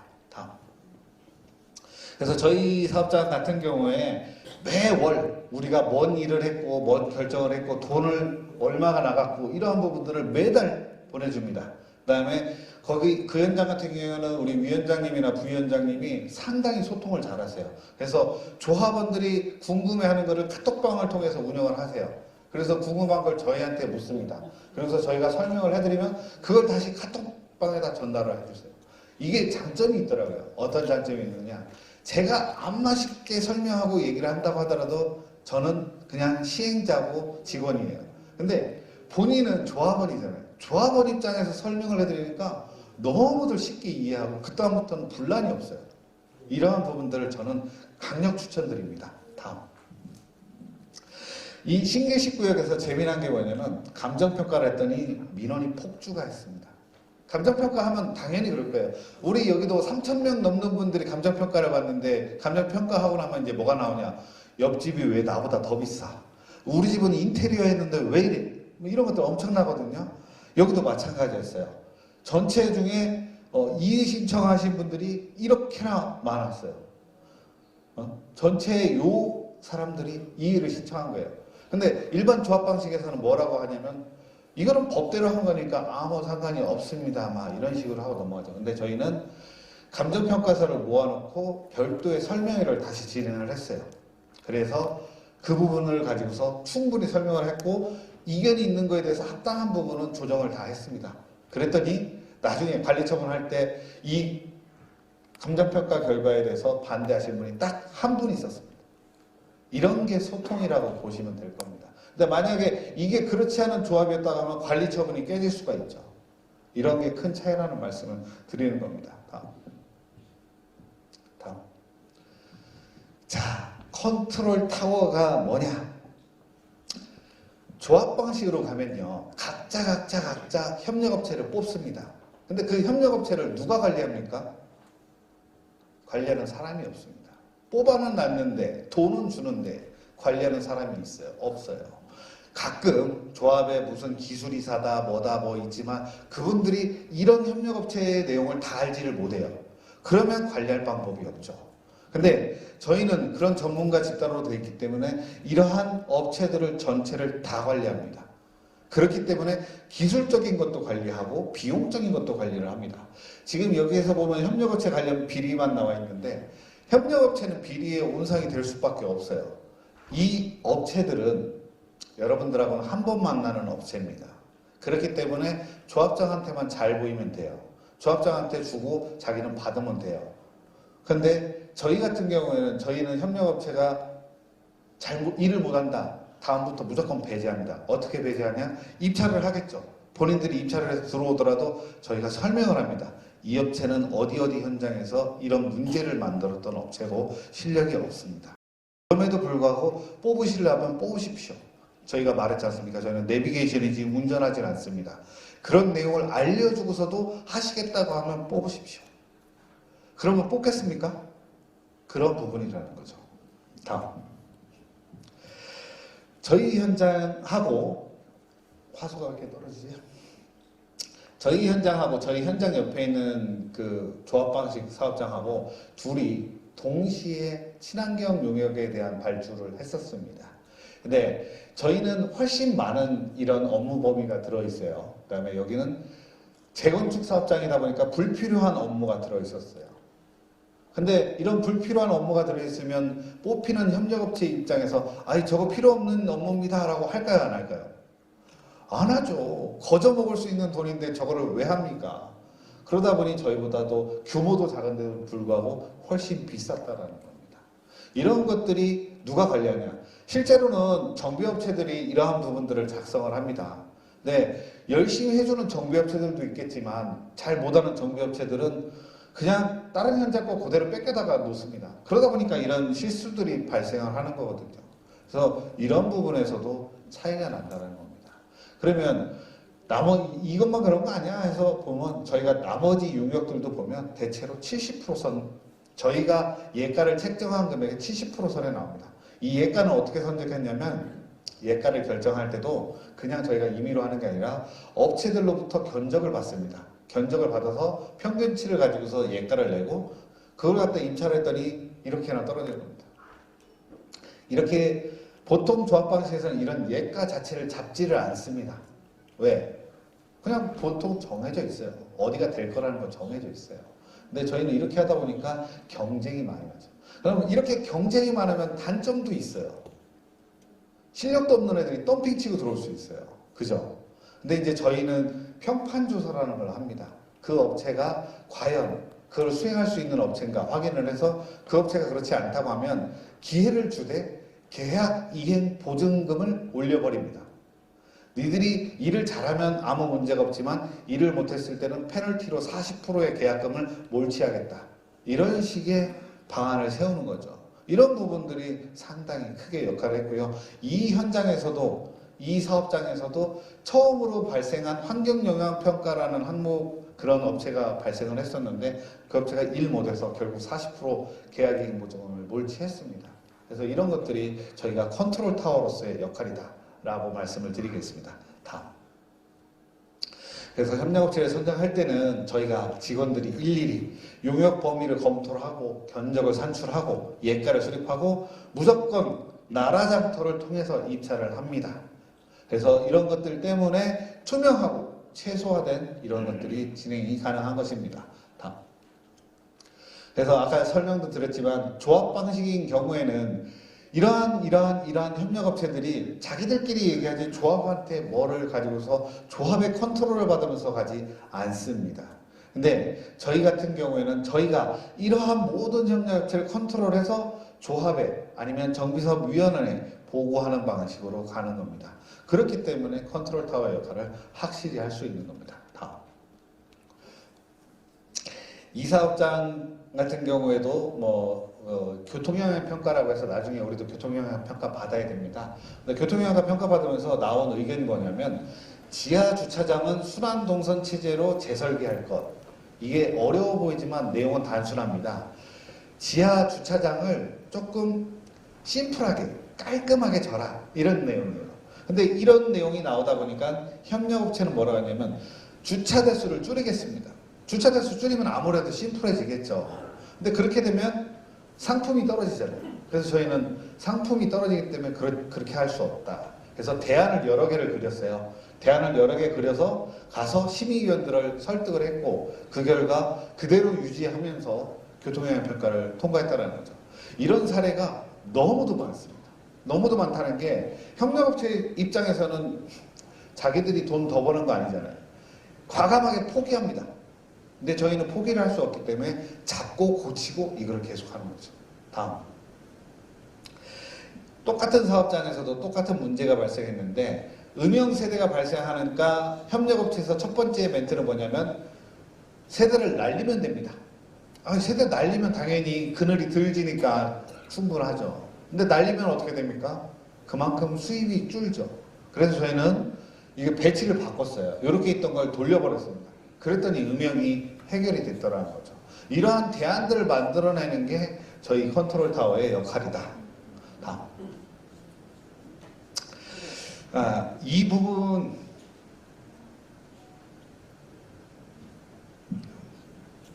신탁사가 전문성을 가지고 하는 부분을 제가 좀 전까지 설명을 드렸다고 하면 지금부터 이 부분이 여러분들이 신탁사가 왜 필요한지를 더 절실하게 느끼실 거라고 판단이 됩니다. 사업 주도권을 여러분한테 드리는 저희가 뒷배가 되는 건데요. 다음. 자, 레미안 원밸리, 대치서비, 목동 아까 보신 이런 것들 다 우수한 동네고 조합원님들도 다 똑똑하고 하신데 이분들 왜 못 이길까요? 시공사를 왜 못 이길까요? 시공사를 못 이기니까 이런 문제가 발생하지 않습니까? 왜 못 이길까? 다음. 이겁니다. 조합 방식에서는 조합이 인허가의 주체이기도 하고 사업 차주가 되기도 하고 하는 주인이긴 한데 바지사장입니다. 조합 방식은 바지사장이에요. 실제 사장은 여기 있어요. 시공사가 사장입니다. 시공사의 입맛에 맞게 하셔야 돼요. 시공사가 돈줄을 흔들고 있으니까 시공사가 돈줄을 놔버리면 아무런 힘이 없어요. 그러니까 시공사 말밖에 못 들을 수밖에 없는 거죠. 조합 방식으로 갔을 때 조합이 할 수 없는 거 하나, 계약 관리를 할 수가 없습니다. 특히 우리 단지 같이 6,000세대 이런 단지를 조합에서 계약 관리할 수 있겠습니까? 못하죠. 자금 관리를 못합니다. 6,000세대의 수입이 얼마겠습니까? 그 수입을 조합장님한테 맡기실 수 있으세요? 조 단위 이런 돈을 조합장님한테 맡기실 수 있습니까? 안 되죠. 그 다음에 분양보증, 사업비 보증을 조합이 할 수가 없습니다. 그렇기 때문에 시공사한테 끌려갈 수밖에 없다는 거죠. 근데 신탁 방식이 되면 그러한 부분들을 저희가 다 해드립니다. 저희가 다 해드리고 시공사는 일개 용역업체와 마찬가지로 공사만 수행을 합니다. 아무런 개입을 할 수가 없습니다. 그렇기 때문에 사업 주도권이 온전하게 여러분들한테 돌아가는 겁니다. 다음. 최근에 이 사업장, 영등포 자이 디그니티라는 사업장입니다. 요즘에 부동산 시장이 안 좋다는 거 다 아시죠? 그죠? 근데 부동산 시장이 안 좋은데 198대 1이라는 청약률이 터졌어요. 어떤 뜻일까요? 부동산 지금 시장이 안 좋은데 198대 1이라는 청약률이 터졌어요. 어떤 뜻일까요? 한마디로 얘기하면 헐값에 분양했다는 겁니다. 훨씬 더 많은 비용을 받아내고 분양가를 받아낼 수 있는데 헐값에 분양했답니다. 근데 시공사들 사업장에 이런 사업장들이 너무도 많습니다. 왜? 시공사 입장에선 돈 더 받는다고 해서 자기네들한테 이득이 될 게 없습니다. 그러면 빨리 분양해서 빨리 자기네들 공사비를 가져갈 수 있는 게 훨씬 유리한 겁니다. 그러다 보니까 낮은 금액에 이렇게 하는 거죠. 영등포에 있는 현장입니다. 저희가 이 현장이 평당 가격이 3,200만 원 정도밖에 안 돼요. 근데 영등포에 있는 저희 현장 지금 2주 준비하고 있는데 목표는 4,500만 원을 목표로 하고 있어요. 최소 4,000. 이런 차이가 이 시공사예요. 시공사랑 조합은 반대의 관계에 있습니다. 시공사가 돈을 벌려면 조합원이 손해를 봐야 되고요. 조합원이 이득을 보려면 시공사가 손해를 봐야 돼요. 그럼 시공사가 조합원들 좋으라고 손해 보겠습니까? 안 보죠. 그런 부분들이 이러한 문제점이라고 보시면 돼요. 저희 같은 경우에는 이 사업 나중에 관리 처분하실 때 이런 분양가들, 이런 부분들을 여러분들 중심으로 짭니다. 당장에 완판하는 게 중요한 게 아니고 분양을 했을 때 좀 늦더라도 더 많은 수입을 가져올 수 있는 그런 분양을 한다는 거죠. 그런 것들을 의사결정하고 여러분들이 그걸 동의하지 않으시면 저희도 그 여러분들의 의견을 존중을 합니다. 근데 시공사는 그러지 않죠. 왜? 아까 설명드렸어요. 시공사는 분양 보증을 할 수 있는 카드가 조합 방식에서는 시공사밖에 없어요. 근데 조합에서 떼기장을 넣는 거예요. 3,200에 분양하려고 하는데 4,000만 원 분양해줘. 그러면 시공사는 나 분양 보증 못 써. 이 말 한마디면 끝나요. 분양 보증을 안 쓰면 분양 보증이 안 되니까 분양을 할 수가 없으니까. 이러한 문제점에서 발생을 하는 겁니다. 다음. 그리고 많은 사업장에서 이 공사비 이런 사례들이 팡팡 터지고 있습니다. 아까 우리 뉴스에도 봤던 공덕동에 있는 GS와 현대건설이 하고 있는 마포자의 힐스테이트. 17년도에 본인들이 열심히 싸우다가 싸우는 척하다가 컨소시엄을 했어요. 둘이 컨소시엄을 해서 448만 원에 들어갔어요. 그래서는 지금 약 40% 정도가 올라간 613만 원에 이제 합의를 했습니다. 분명히 저는 장담권 때 진행하다가 한 번 더 올립니다. 어떠한 이유로든. 최근에 저희한테 의뢰가 들어온 현장은요. 18년도에 시공사를 선정했는데 그 당시에 448만 원에 선정을 했어요. 그리고서 22년 1월 달에 착공을 했습니다. 22년 1월 달에 착공을 하는데 556만 원으로 올려줬어요. 조합이 사업성이 좋았기 때문에 양보를 많이 했더라고요. 그래서 556만 원을 줬으면 끝나야 되는데 지금 또 공사 못하겠다고 613만 원, 아니 632만 원, 632만 원을 달래요. 그래서 이제 열받아서 저희를 찾아온 거예요. 저희가 대체해 줄 수 있냐? 할 수 있습니다. 근데 조합은 할 수 없어요. 왜 할 수 없냐? 여기 이런 사업장들의 제일 큰 문제점이 뭐냐면 사업비 보증입니다. 웃긴 게 뭐냐면요. 우리 그 3,400세대가 이주하는데 얼마 걸릴까요? 여러분, 우리 3,400세대가 나중에 이주한다고 하면 이주 기간이 얼마 걸릴까요? 뭐 6개월이면 될까요? 1년이면 될까요? 네. 근데 우리가 사업비 보증을 할 때 기간을 한 1년 잡아요. 길면 1년 5개월을 잡아요. 1년 18개월을 잡아요. 근데 길어지잖아요. 그러면 공사하는 도중에 보증기간이 만료가 돼요. 공사하는 도중에. 그러면 그때 시공사가 내미는 카드는 나 보증 연장 안 해. 네가 돈 다 갚어. 그게 둔촌주공입니다. 둔촌주공이 그런 식으로 나 보증 못 써. 네가 7천억 다 갖고 이주비 네가 다 내. 그 순간 두 손 두 발 다 들고 1억 5천씩 더 냈잖아요. 이런 게 조합 방식의 한계입니다. 다음. 저희 같은 경우에는 시공사가 공사비를 올려달라고 할 때 단호하게 얘기합니다. 계약서에 근거해서 얘기를 하고 계약서에 근거했는데 아니다 라고 하면 저희는 올려줄 방법이 없어요. 왜? 아까 처음에 보여드린 것처럼 저희는 신의성실의 원칙에 의해야 되고 저희가 고의과실로 여러분한테 손해를 끼친 경우에는 저희가 배상을 해야 됩니다. 그러니 걔네들 말을 들어줄 수가 없죠. 누구라도 소송 걸면은 그 돈은 저희는 배상을 해야 되고 다 갑니다. 그렇기 때문에 저희는 싸워요. 어디랑도 싸우냐? 메이저 시공사랑도 싸웁니다. 제가 하고 있는 현장에 대구 사업장이 하나 있는데 시공사 뽑을 때 원래 그 중견사랑 경쟁을 했는데 중견사가 440만 원인가 이렇게 됐었고 본인은 480만 원을 했어요. 공사비를. 근데 조합원의 선택이잖아요. 결국은 메이저 시공사다 보니까 480만 원에 선정이 됐습니다.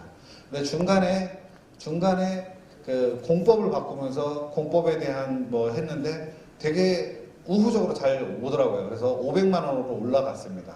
근데 이제 착공을 해야 2주가 다 끝났습니다. 착공해야 되는데 697만 원 달라고 그러더라고요. 500만 원이었던 공사비에서 갑자기 697만 원을 달래요. 697만 원 달라는 이유가 뭐지? 했더니 물가가 이렇게 올랐고요. 이렇게 올랐고요. 이런 얘기를 하는 거예요. 자, 우리 계약서 한번 들여다볼까? 계약서에 니들 물가 인상 어떻게 되기로 돼 있어? 소비자 물가지수지? 소비자 물가지수라니까 얼마야? 540만 원. 그거 외에는 인정 못하니까 540만 원에 공사할래 말래. 안 하면 우리 계약 조건에 의해서 니들은 10%의 배상을 해야 돼. 이러고 싸우고 있습니다. 메이저 시공사라도 얄짤이 없습니다. 무조건 저희는 지켜야 되니까요. 그러니까 그 회사에서는 저희 회사에 와서 읍소를 합니다. 뭐라고? 이거는 지금 상황이 안 좋잖아요. 좀 사업만 지연시킵시다. 아니 사업을 지연시키든 말든 그거는 의사결정은 조합원들이 하실 거고 니들은 540만 원에 착공할 거야 말 거야. 그것만 답을 해라. 이게 사업의 주도권입니다. 다음. 그래서 사업 주도권이 상당히 중요하다. 6,000세대인데 6,000세대의 조합장을 뽑았는데 이 조합장이 시공사들한테 놀아나서 돈 1억만 받았다. 조합장님이 그 돈 1억 받을 때는 1억 받으면서 다음에는 내가 100억 받을 수 있겠지 이런 꿈을 꿀 거예요.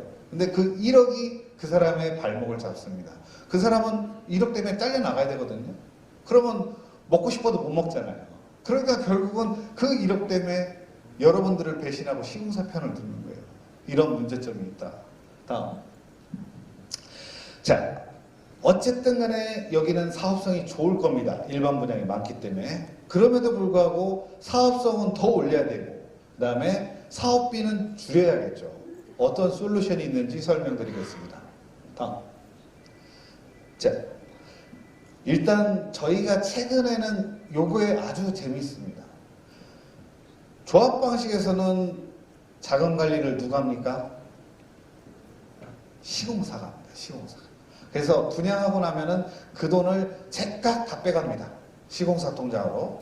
근데 저희가 하고 있는 사업장에서는 저희가 관리를 합니다. 그리고 고리의 이자를 받습니다. 그 이자가 다 여러분들 주머니로 돌아갑니다. 초기에 분양을 했어요. 완판이 됐습니다. 그럼 분양 수익금이 많겠죠. 그 분양 수익금에서 공사비만 저희는 줍니다. 근데 공사비는 사업 초기에는 상당히 미미해요. 그러니까 그만큼 돈이 쌓여 있는 거죠. 다음. 실제로 그러다 보니까 저희 하객 1구역 같은 경우에는 지금 현재 통장에 1,400억 정도가 있어요. 거기에서 이자가 계속 발생하고 있어요. 그 이자 발생하니까 그거 가지고서 수입이 올라가는 겁니다. 이러한 부분들. 작다면 작다고 할 수 있지만 결코 작지 않은 돈들이 이렇게 수입으로 발생을 하고 있습니다. 다음. 또한 이런 옵션입니다. 통상은 옵션 수익은 시공사한테 기속이 됩니다. 근데 저희는 옵션 수익조차도 우리 조합에 기속이 됩니다. 조합원들한테. 그렇기 때문에 우리같이 일반 분양이 많은 세대들은 그 옵션 수익조차도 여러분 몫입니다. 최초의 시공사를 뽑을 때부터 옵션 공사비를 반영해서 뽑게 되면 순전히 그 옵션 수익은 여러분한테 돌아가는 겁니다. 이러한 부분들. 그래서 보면 강남 같은 데 얘기하면서 보면 둔촌중공 같은 경우도 마찬가지예요. 분양가는 3,800이라고 하지만 실제 옵션 금액이 1억 원대입니다. 옵션 금액만. 근데 그게 다 시공사 거죠. 근데 우리 같은 단지에서 옵션 수익으로 예를 들어서 일반 분양 세대당 5천만 원만 더 걷는다고 하더라도 그 금액이 얼마겠습니까? 우리가 할 때는 저희가 할 때는 이렇게 저희가 직접 관리를 다 합니다. 계약 관리, 옵션 관리 저희가 다 합니다. 그렇기 때문에 이거를 여러분들의 추가 수익으로 환원할 수 있다. 이 말씀 드리는 겁니다. 다음. 또한 저희가 신탁 방식으로 가면 공사비가 절감이 되는데 그냥 공사비가 절감이 되는 게 아닙니다. 여러분 신탁사가 무슨 용 빼는 재주가 있어서 공사비를 다운시킵니까? 그게 내용은 이렇습니다. 실질적으로 신탁 방식이든 조합 방식이든 직접 공사비는 똑같습니다. 실제 공사하는 비용은 똑같은데 조합 방식에는 이 공사비 외에 이런 간접 공사비 항목이 상당히 많이 들어있는 겁니다. 그리고 그 간접 공사비에 시공사의 관리비, 이윤, 부가세가 발생하다 보니까 이 공사비보다 훨씬 커져버리는 그런 개념이 되는 겁니다. 쉽게 이해를 해드리자고 하면 모델하우스를 짓는다고 보겠습니다. 모델하우스를 짓는데 100만 원이 든다고 보겠습니다. 조합 방식이든 신탁 방식이든 100만 원은 똑같이 듭니다. 거기다 부가세 발생하겠죠. 그럼 110만 원은 똑같이 발생합니다. 근데 조합 방식에서는 시공사가 이 110만 원에 시공사의 간접비 이윤 약 18% 정도를 붙입니다. 그러면 이게 130원 정도, 130만 원 정도가 되는 거죠. 이 130만 원 하고서도 이 모델하우스 진 거를 부가세 환급 받을 수 있냐? 시공사가 한 거기 때문에 조합이 한 거가 아니기 때문에 부가세 환급을 못 받습니다. 근데 신탁 방식에서는 100만 원 똑같습니다. 부가세 110만 원 똑같습니다. 하지만 저희가 직접 발주하기 때문에 부가세도 환급 받습니다. 그러면 105만 원 이렇게 되는 거죠. 여기서 이렇게 크게 차이가 나는 겁니다. 이런 부분 쉽게 이해가 되시죠? 여기서 공사비가 차이가 많이 나는 겁니다.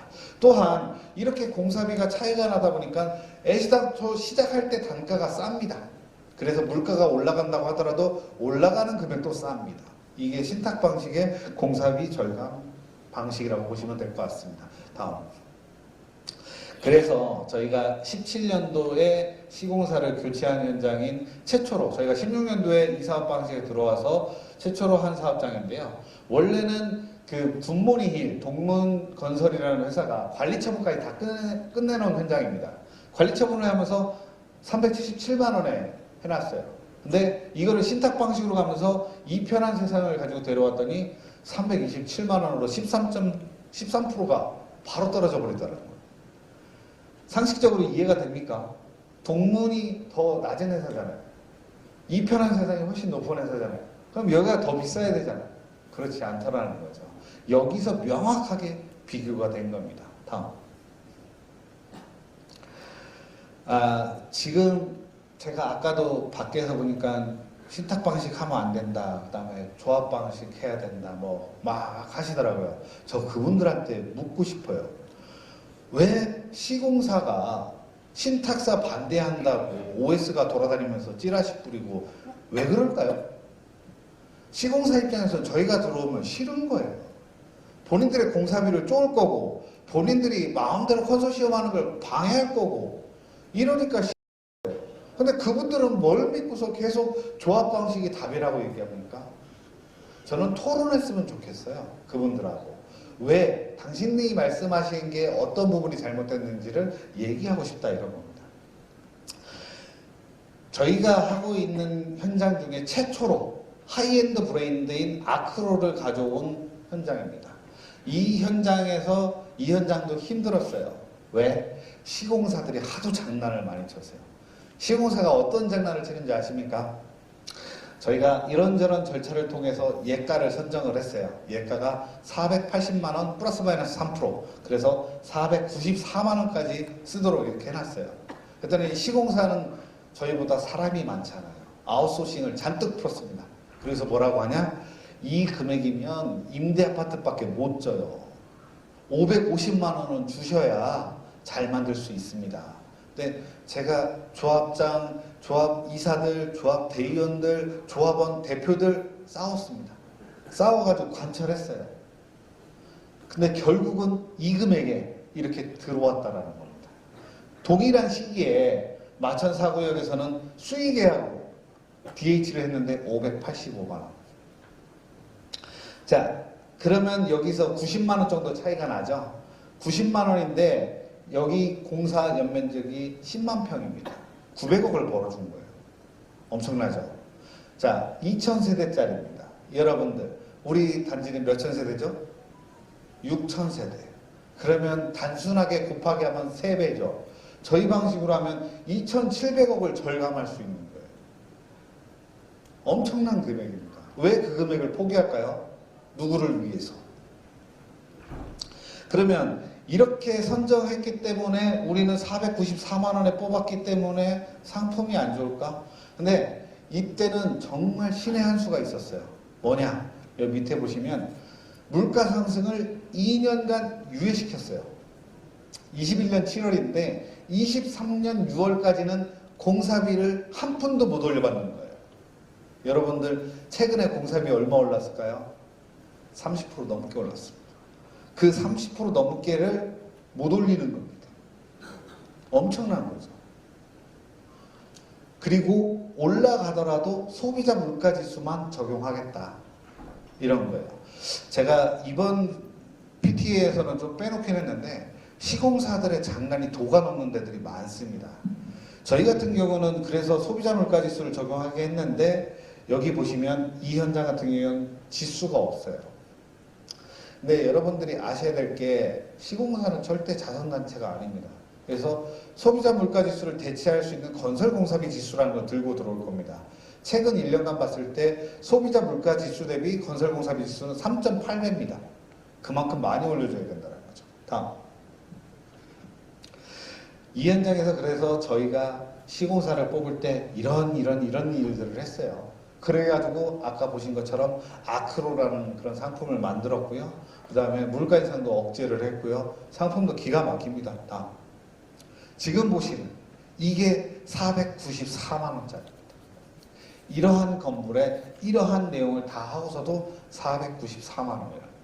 근데 보시면 특이하게 빌트인 보이시죠? 왜 빌트인을 하냐? 제가 전자제품은 넣지 말라고 그랬습니다. 전자제품은 발주할 때는 가격이 싸고 나중에 입주할 때는 용량이나 이런 게 맞지 않기 때문에 빌트인 제품 외에는 전자제품을 넣지 말아라. 그랬더니 이렇게 빌트인 제품을 많이 넣었더라고요. 이런 것들이 저희가 하는 일입니다. 다음. 그리고 자 보시면 이제 만약에 신탁 방식으로 가게 되면 관리처분 전까지는 저희가 빌려드리던 아니면 시공사를 뽑아서 시공사의 입찰 보증금을 통해서 지급을 하던 이렇게 진행이 되고요. 관리처분 인가 후에는 허그 도시보증공사, 주택도시보증공사라는 허그를 통해서 사업비를 대출을 받습니다. 그래서 허그를 통해서 받을 때는 허그 신용등급이 중요한데 저희 한국토지신탁이 신용등급이 AAA입니다. 그래서 시공사랑 비교했을 때도 우위에 있는 금리로 조달을 한 사례가 나오는 겁니다. 그래서 이렇기 때문에 시공사의 역할이 단순 도급으로 내려간다 이런 말씀을 드리는 겁니다. 다음. 대전 용운주공 아까 사례를 말씀드렸어요. 공사비가 그렇게 떨어졌다고. 근데 이 현장도 처음에는 이런 신탁 방식에 대해서 걱정을 되게 많이 했어요. 처음 하는데 니들이 잘할 수 있을까 없을까. 근데 결론적으로만 말씀드리면요. 최초에 관리처분할 때 104%로 해놨었는데 그 건설업체를 그대로 유지해 갔을 때는 비례율이 안 나와서 사업이 불가능했던 사업장입니다. 근데 저희가 들어가서 그 당시 신탁보수가 160억을 받았어요. 저희가. 근데 160억을 제하고서도 600억이 넘는 돈을 벌어서 조합원들한테는 5천만 원 이상, 6천만 원 정도가 환급되는 그런 기염을 토했고요. 그래서 마지막에 청산까지 했습니다. 여기. 청산할 때 비례율이 120%입니다. 이런 경우 보셨습니까? 이 시기가 부동산 시장이 별로 안 좋았을 때입니다. 근데 저희가 잘 하고 났더니 대전도 시장이 돌아서 또 시장은 좋아지긴 했었죠. 이 현장이 마지막에 하면서도 청산할 때 아직 나눠갔지 않은 돈이 한 100억 정도가 더 있었더라고요. 다음. 그래서 이러한 문제들, 이러한 주도권, 이러한 부분들을 여러분들이 다 해결할 수 있느냐. 그 다음에 아무 신탁사나 이렇게 다 할 수 있느냐. 이런 부분에 대해서 의문을 가지셔야 되고요. 제가 지금 얘기했던 내용들만 보더라도 조합 방식에 그런 문제가 있는데 그럼 조합 방식을 원하는 사람들은 그걸 어떻게 해결할까 이런 걸 반문하셔야 됩니다. 조합 방식을 하시는 분들이 저희 같은 역할로 얘기하는 업체 중에 하나가 CM 업체입니다. CM 업체요. CM이 자문을 해서 이런 걸 다 할 수 있다. 근데 CM 업체도 시공사 편이지 조합원 편이 아닙니다. 협력업체들은 다 시공사 편이에요. 왜? 시공사랑 일을 훨씬 많이 하니까. 근데 저희는 시공사가 아니라 여러분 편일 수밖에 없어요. 여러분들이 저희를 뽑아주니까. 거기서 큰 차이가 있다라는 말씀을 드리고요. 반포 원밸리에서 CM사가 처음에 계약했던 금액이 제가 정확히 않은데 아마 4억 원인가 이렇게 계약이 됐다고 그래요. 근데 100억이 넘어가는 돈으로 바뀌었어요. 그 CM 비용이. 왜 그런 비용을 주고 그렇게 합니까? 그러면서도 논란을 잠재울 수가 없잖아요. 왜? CM이나 모든 그런 업체들은 협력업체입니다. 용역업체입니다. 근데 아까도 말씀드렸지만 저희는 용역업체가 아니라 지정개발자입니다.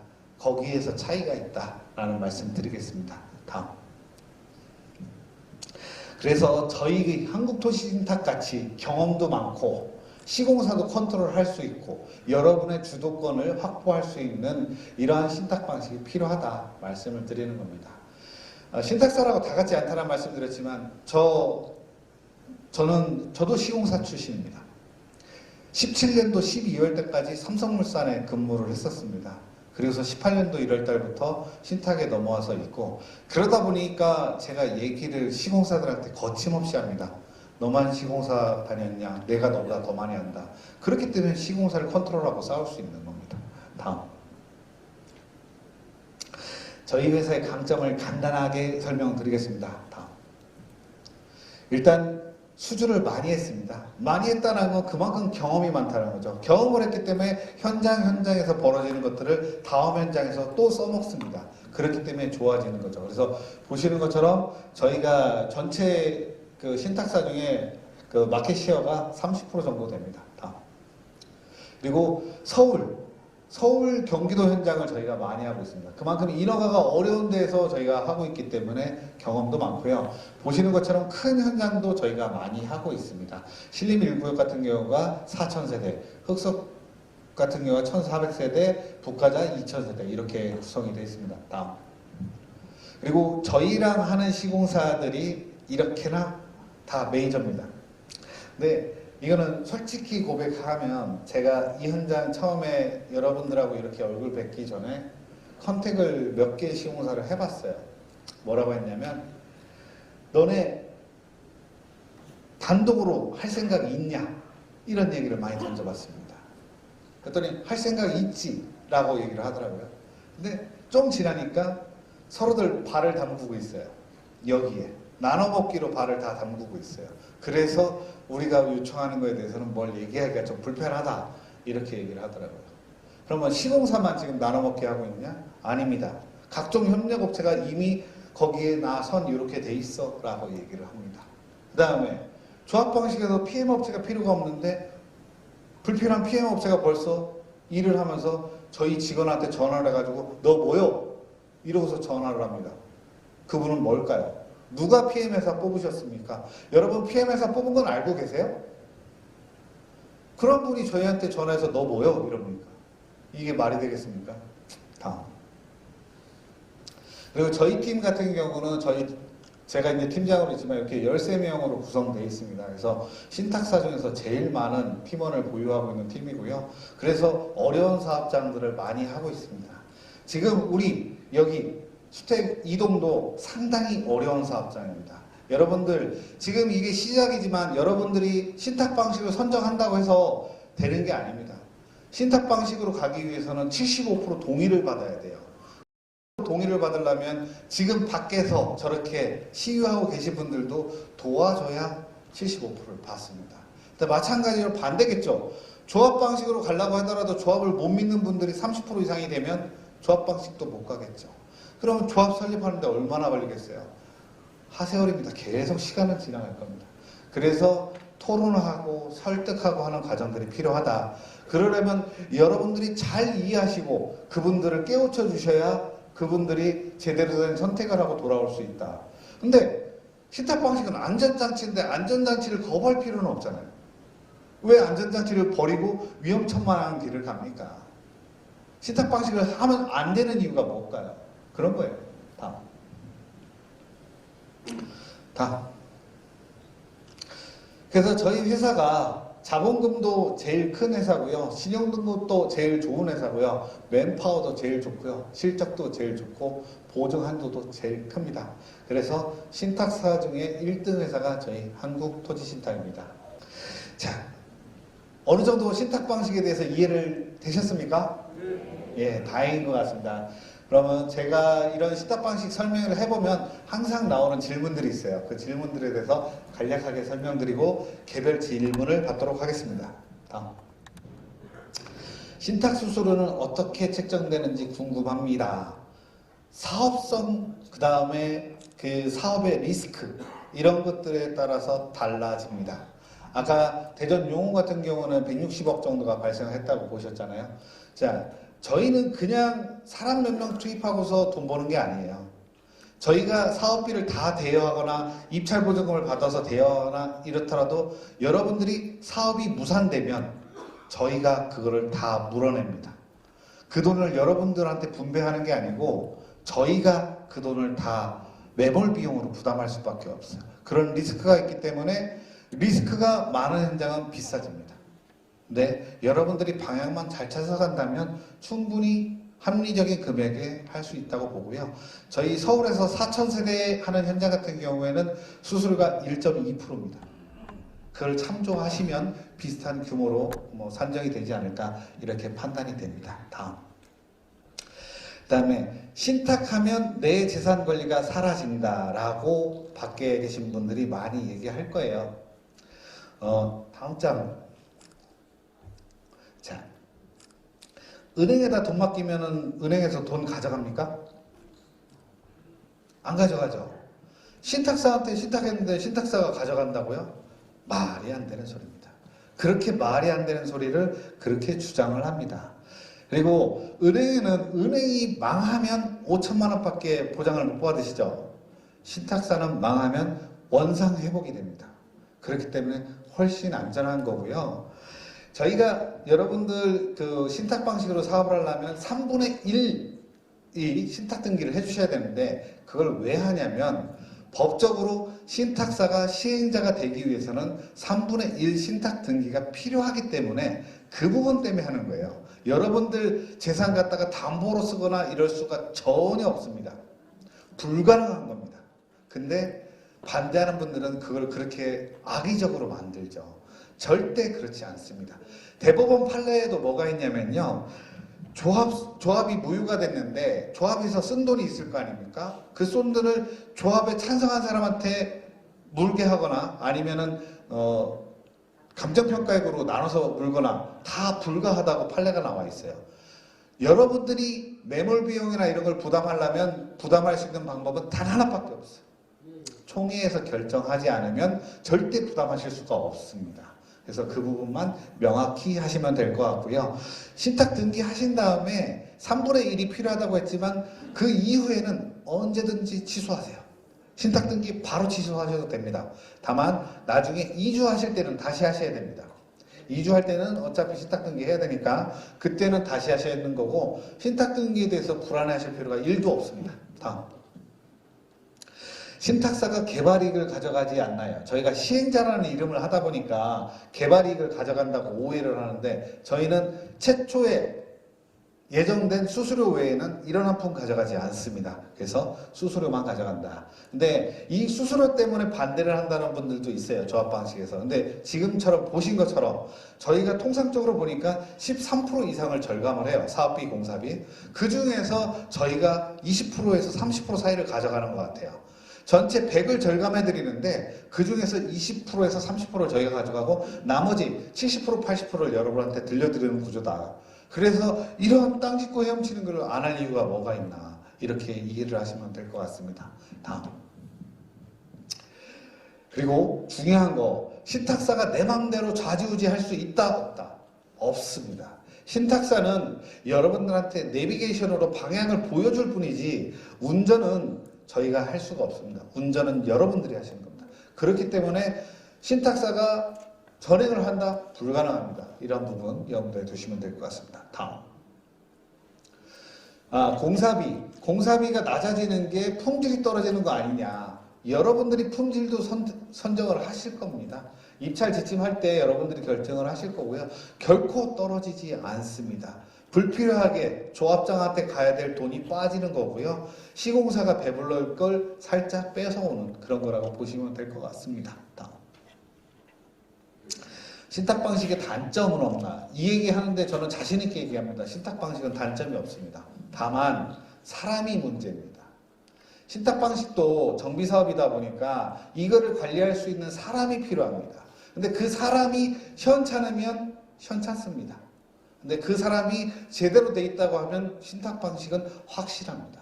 그래서 저희 같은 팀, 저희 같은 회사가 필요하다고 말씀을 드리는 겁니다.